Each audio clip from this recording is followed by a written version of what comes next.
And so I've been learning to let go of my expectations, in part because if that is not meant for me, there is something else for me right now. And if I were to cling to my expectations, I would potentially miss the signs and the opportunities presented to me now.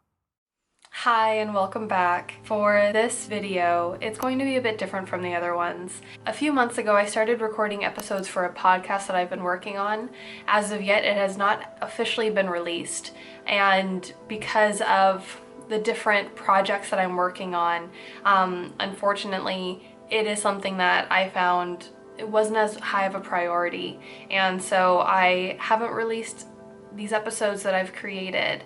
And thinking about it, a podcast is part of all of the projects that I want to release and work on regularly, but it wasn't meant to happen this year. With that being said, I have recorded, I think it's 4 episodes that are now complete. However, they don't have a home. And as I was thinking about it, while the podcast is more of a 2020 decade pursuit, these episodes fit within 2019. And so I wanted to release them in 2019. And so while I don't have a podcast platform through which to share them, I do have YouTube. The podcast episode in this video was originally going to be the first episode of the podcast, and the whole purpose of having the podcast was to have more of a conversational platform through which to share my thoughts and my insights and be able to hear from you and be able to learn from you as well. I mean, I like doing that here on YouTube as well, but I find that with the podcast, it was very much just being able to speak my truth, and I was hoping to use it as a platform to allow others to speak theirs as well and be heard. So without further ado, here's the first episode of the unreleased podcast. Hope you enjoy. Hello. Welcome to the podcast. I am Alyssa Dawn, your host, and today we are going to be talking about how to go with the flow, surrender to life's path, and just settle in to what is meant to be and accepting. Go with the flow. That is something that we hear, we talk about. The idea of just moving in this fluid motion through life, through activities, in relationships, with emotions and with thoughts, and just kind of allowing yourself to move freely, not getting stuck up on anything in particular, to be free from burden because you move with the current and not against it. In particular, something I wanted to touch on is how to go with the flow when it does feel difficult and it does feel like a struggle. And the truth of the matter is, the way we approach the world with our thoughts and our beliefs on what the world is actually shapes our reality. And so when I think go with the flow, it is about releasing those beliefs that keep you in a place of struggle. And in particular, there are 2 words that we use a lot, or I guess one that we use a lot and one I would like to substitute in that place instead, in order to just create the paradigm that is free of struggle.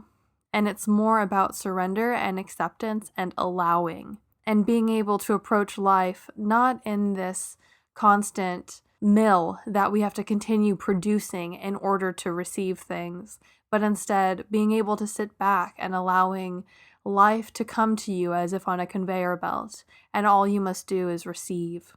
Free from struggle, just full of love. So yeah, to start off, there's something that I journaled, a month ago, and I was reading back over it just a minute ago, and that's where, as I was reading, it's like, you know what? I think I need to talk about this. I want to delve in a little bit more, share this, and help put this out there for you to hear and metastasize and synthesize with your current beliefs, and either take it, leave it, think about it for a little bit, think about it just for a second, or just leave it where it is on your path and continue on without it. Regardless of how you want to interact with it, I'm feeling called to share this, and so maybe it'll resonate with at least one of you out there. So I would like to share what I wrote in the journal and then kind of break it down a little bit more with some other thoughts now that I'm reading it back. So here it is. Go with the flow. Have faith in the motion that carries you to your chosen destination. Learn to surrender to the current you have generated with your thoughts and emotions. Stop expecting and start actualizing. This is the difference between earning and receiving. Earning is active. It's calling for a call and response. What you earn is not free, but the effect of your cause. Actualizing is seeing your wants manifested in the present simply by shifting your perspective to allow them into your reality. Your reality is only ever in the present, so it comes in the present, not past or future. Earning is work. Actualizing is creation. Earning is friction. Actualizing is acceptance. Go with the flow and start vibing. Trust in the flow state, and this is where you will reach your surrender. This is where you reach the higher vibrational state, your highest self. So yeah, it's a bit rough. I'm finding that I don't journal necessarily in the most eloquent of ways. It comes out as bits and pieces, but I see that as just providing the blocks for further imagination to delve into and play with on your own. But in particular, something I wanted to expand on now that I'm reading it back is this idea of expectations versus actualization. Expectations are things that we set in place in order to control the direction that we go. Everyone has expectations. I feel like it's just a way of life right now where there are expectations that you hold for yourself, for others, for the relationships you hold, for the activities you participate in. We expect things. However, the act of expecting things, it's playing a game that you cannot win. Expectations come from the ego. It comes from this idea that we can potentially control where we go. And it is when we do this that we can actually set ourselves up for failure. Think back on a time that you had an expectation of something that was going to happen in your life and it didn't happen. How did that make you feel? I know for me, one of the earlier ones that were a big hit was I always expected to leave for college right after high school. I was told that that's what needed to be done. I was told that I was capable of doing that. I believed that that's what I needed to do in order to continue on my path of life to make it successful. And it didn't happen. I went to a junior college for my first 2 years for financial reasons and for family reasons. And I was devastated. I was so horribly devastated. I was so upset. I felt like a failure. I felt like I wasn't living the life I was meant to live. I felt like I was being robbed. But the truth of the matter is, I wasn't being robbed because what I was expecting was never mine to begin with. I was following these orders and these beliefs that were handed to me by others, and it just wasn't reality. And so what ended up happening was, by holding on to those expectations, I fell into a place of depression and disappointment within myself because life wasn't going as I expected, even though in reality, life was going as it was meant to. And so looking back on it now, I can still feel like the disappointment and everything else. But more than that, I just feel love for that younger version of me who clung to those expectations. But a more recent example is actually this week alone. My sister is getting married in a few months. And so she planned her bachelorette party, and she is larger than life. And she loves to celebrate life in the biggest ways possible. And she celebrates it in ways that it's not just for her, but for others. And so she decided for her bachelorette party, she was going to turn it into a 4-day cruise. And so there was a carnival cruise going down to Mexico. She sent out the message and, everyone was getting excited. A lot of people were able to go. And so it's not just her friends, but also family, like aunts and cousins and friends from her past, which are pretty much like family to me as well, and some newer friends that I still know because close with my sister, and she shares her life so fully. And anyways, so it's been months in the making, planning on all of this stuff, and 2 months ago, I was involved in a hit and run car accident, which resulted in me getting a mild concussion. And, saying mild, it's like, oh, okay, it's not that bad. Didn't lose consciousness. Well, long story short, I ended up learning, and I'm still learning through this process, that words such as mild do not fully grasp the situation, and words such as concussion and brain injury are not like other injuries that I've experienced in the physical injuries. It's harder to assess where things are at when the thing you use to make those judgment calls is the thing that's hurt. So anyways, I thought that 2 months' time would be plenty of time to heal from a mild concussion. And as I have come to find out and learn from experience, that is not always the case. So unfortunately, I've had to miss my sister's bachelorette party. And it sucks. I felt really upset. And up until the very last second, I was clinging to a reality that was never meant for me. I was clinging to an experience because of an expectation that I had set. And honestly, it's really funny thinking about it, because when we were finalizing tickets and everything, it was like, oh, well, should I get insurance to cover mine in case I can't go? And I said no. And I even remember when confirming that with my mom and sisters, I was even laughing about it and turned to my fiance, and it's like, yeah, there's literally no way I'm going to miss this cruise. Short of bodily harm, I'm going to be on that boat. I will quit my job. I will quit whatever in order to make this happen. And lo and behold, I was not meant for this experience. I literally had to get a concussion and be physically laid flat in order to be kept from going. And so I do find the humor in it that I set this high bar that I will not miss it for anything short of nearly death. And I thank God that it didn't come down to quite so severe a situation, but definitely severe enough that I would not be able to handle keeping my balance while on a cruise. So this Monday was when they boarded the ship to take off. And all through Monday, I was just so upset and just feeling the feels of being left behind and missing out on this once-of-a-lifetime opportunity to spend with family and friends and experience this adventure with them. And I was so sad, but then that's where, in the past 48 hours, it's been releasing that to realize that this was never my experience to hold in the first place. This experience was not meant for me. I was not meant to join them on this trip.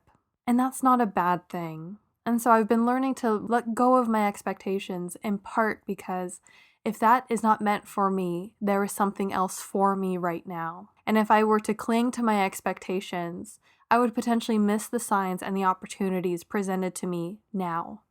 And so with that, with being open to releasing my expectations and surrendering to life as it is and trusting that I helped choose all of this, I was able to see that there was something else meant for me right now that if I had gone on that cruise, I would never have been able to have right now. And that was actually receiving my first attunement for Reiki. I'll go into Reiki in another podcast. I'm still a beginner with it, and I have a very high respect for it. I'm finding that as I surrender to my strengths, my gifts, and my calling, energy work is closely tied to all of that. And so I would like to take a different podcast to focus specifically on that. But wrapping that around to the current situation, if I had gone on the cruise, I would not have been able to join the course that I'm currently in, as the first class was on the 21st, on this past Tuesday. I'm not sure when this podcast is going up. It might be a week later.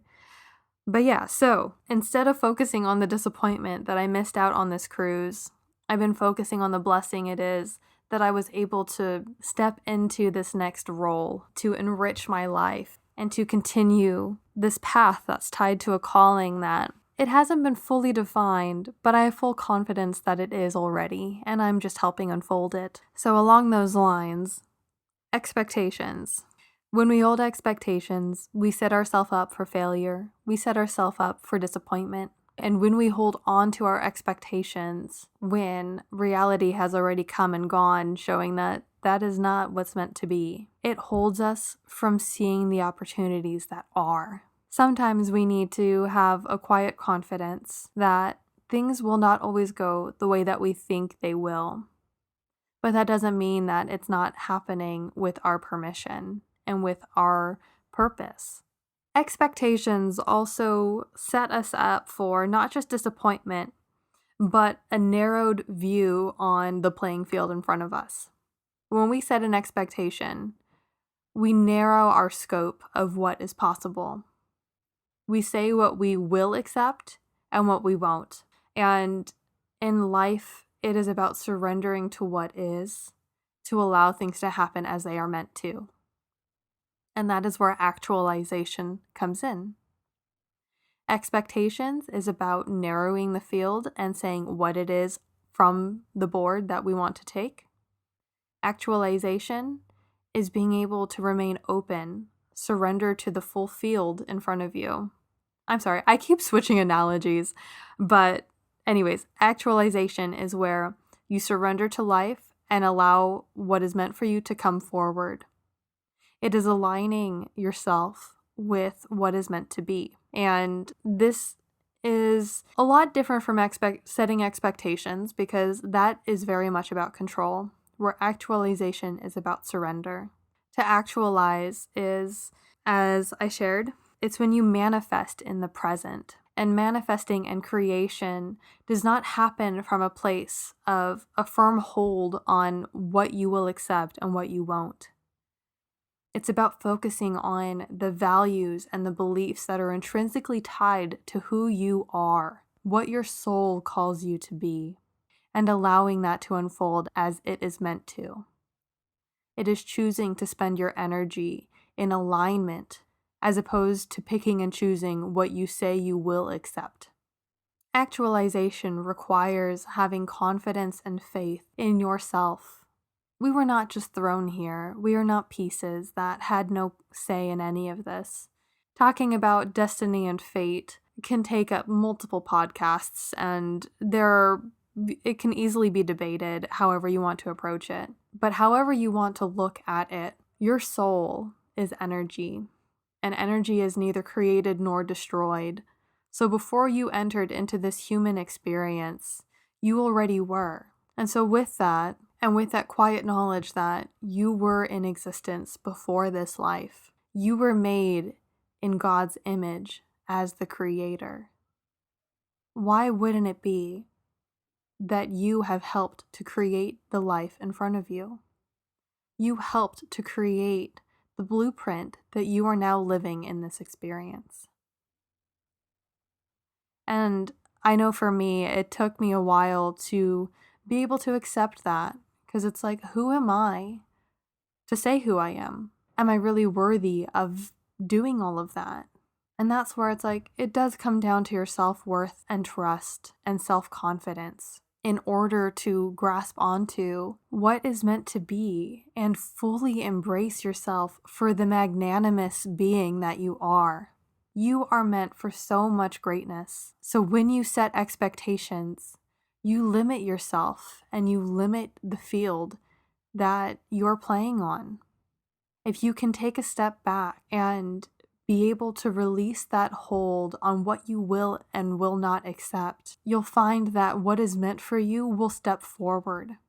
And if you are open to the entire field, you will sense that opportunity as it approaches. That is when you take your action, and you can trust and have the confidence that when the opportunity presents itself and it falls within that realm of alignment with what you want, what you truly want, then as you take your action in alignment, you cannot fail because it was always meant for you that way.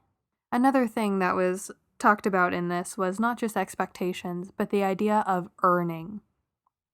To earn something, it is a transaction. The idea of earning comes from putting in a certain amount of work. It is putting in so you can get out. It's this idea that there is an exchange that needs to be made, that you must put in your dues in order to receive a profit. So we say that with work, where you earn an honest living, you earn your paycheck, you must put in work. And oftentimes, when you're not in alignment and you're doing these jobs to handle life's responsibilities, it feels like a struggle. And it feels like that's just what has to happen. But that's all in the mindset and the word choice that you are using, because it creates the paradigm that in order to get what you want, you must work, you must struggle, you must suffer. But when you focus on actualizing, that action is surrender. It is accepting all that is around you as it is and allowing life to happen. This is making me think of a quote from a book by Dr. Wayne Dyer. It's the book Wishes Fulfilled. I read it a few months ago, and there was one line in it that just resonated with me, and it stuck with me over the past couple months. And whenever I start feeling like I'm struggling or like I'm trying to push life through, it's not going the way I want it to or anything like that, all I think about is this: give your divine self a chance. The first time I read that, it was like, oh shit, yeah. When it comes to pushing things through, trying to make things happen, it's me getting nervous and kind of slipping in the confidence that I have in myself and in the greater design that things will happen as they are meant to. It's me getting impatient or getting caught up in expectations of how things are meant to go. Give your divine self a chance. When doing that, it's focusing on you in your most pure form. Who are you to say when things are to happen? If you can't let go of that control of timing, then things will never happen the way that you want it to, because your wants are not aligned with how they are meant to be. This might sound kind of confusing and kind of contradictory, but you can make things happen the way that you want them to if you're willing to change your paradigm of expectation and wanting and all of that to better align with your highest self. If you can let go of your need to have things a certain way, if you can let go of your control, and if you can want from a place of surrender, where you want it, but you don't need it. You don't actively cling to it because you require it for your existence. That is when you'll find that it'll actually come to you. That which is meant for you is never a struggle. You don't have to earn your life. You don't have to earn your peace, your purpose, your calling, because you are worthy of that already. There is no need to suffer in order to get it. With that being said, suffering and pain is a large teacher for us, though. It helps to show us who we are. When we have forgotten, it helps to bring back that memory, that knowledge, and that knowing, and oftentimes also the acceptance that we are what we are. It's the I am that I am, both in existence and in action. So when we come from a place of acceptance, that's where we create. When we come from a place of surrender, that is where we receive what we want. We're no longer struggling against the life that we are meant to have. We are going with the flow. We're not fighting currents, trying to get places that aren't meant for us. And what it really comes down to is, when it comes to the things that you want, like for example, this cruise is a good example. I want to have those experiences. That experience is very aligned with what it is that I want. I love spending time with family and friends, and I love focusing on celebrating the people that I love. So even though the cruise presents itself as aligning with the wants that I have, it's not an experience meant for me for one reason or another. I see it as I'm not meant to go. Maybe for this experience, It's not about me bonding with everyone else. I'm not supposed to have all of that at this moment. That doesn't mean that I won't. So I'm looking at the time and I've realized that for a single page write-up in my journal, I have expounded for quite a while. So I think I'll wrap it up here before it starts getting too long. But in essence, what I want to end with is, yeah, don't be afraid to go with the flow. Trust in the current and the direction it is taking you. And instead of spending your energy trying to fight it, use that energy instead to feel around for the opportunities that present themselves free from struggle. Deep down, you know the direction that feels right and what feels meant for you. So when that happens, it's okay to let go of your expectations. It's okay to let go of the things that are disappointing you and instead focus on what serves you. What serves you on your path? What serves you in aligning with your highest self? And what serves you in accepting the life that you have chosen to live? Okay, everyone. So that's about it for this time, and I will see you next time, or hear you next time? I don't know. Anyways, I will see you next time, and until then, I hope all is well with you and yours.